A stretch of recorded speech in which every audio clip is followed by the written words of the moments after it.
The two sisters got married on the same day. The younger sister, Jessica, actually forced Alice to swap their bouquets. Alice didn't protest either. It turned out that Mike and Benjamin could only recognize their brides by the bouquets. Sure enough, Benjamin soon arrived in a luxury car to pick up his bride. Their parents praised him, saying, "Jessica is going to live a good life from now on." But Jessica insisted on waiting for Mike to arrive before leaving. Just as Alice was feeling confused, she saw Mike coming on a bicycle. Jessica sneered, "Mike probably can't even afford a car tire." Their parents went as far as telling Mike to get back to the countryside. Seeing that, Mike turned around and left, but Jessica stopped him, saying that Alice must marry him as promised. Mike flatly said that Jessica had no right to make decisions for Alice. Jessica was furious. Unexpectedly, Alice said she was willing. It turned out that both Alice and Jessica had been reborn. In their previous lives, Alice married Benjamin and became the wife of the richest man. But at a banquet, she was kidnapped by Jessica, who was jealous of Alice's wealth, because she herself had married a poor man, Mike. Then she drowned both herself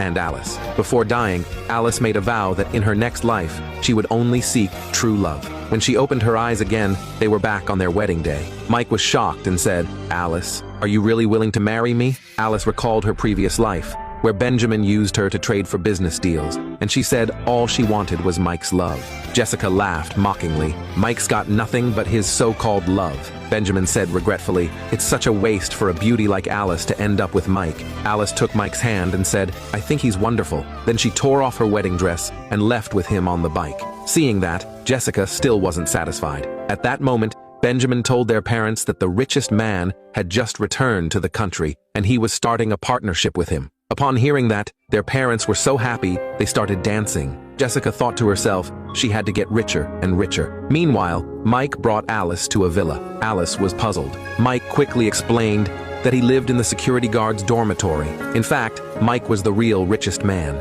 He had hidden his identity to find out whether Alice was a gold digger. But when the door opened, there was nothing inside except a bed. Mike was afraid Alice would be scared away. But instead of minding, Alice didn't care at all. She even started planning how to decorate the room. Mike asked curiously, "Isn't your family really rich?" Alice said that before adulthood, she had always lived in the countryside, and after returning home, her parents only liked Jessica, so she cared more about true love than money. Just then, Mike's mother suddenly walked in. Alice was stunned by her jewelry. Mike had to lie, saying, "These are all fake." Alice praised her, saying the jewelry looked real because she wore it so well. Mike's mother was overjoyed. That night, Jessica texted Alice, inviting her to a banquet. Alice knew that if she didn't go, Jessica would only get worse. Mike worried that Alice might face danger at the banquet, but Alice said she could handle it. Upon hearing that, Mike took out a family heirloom ring and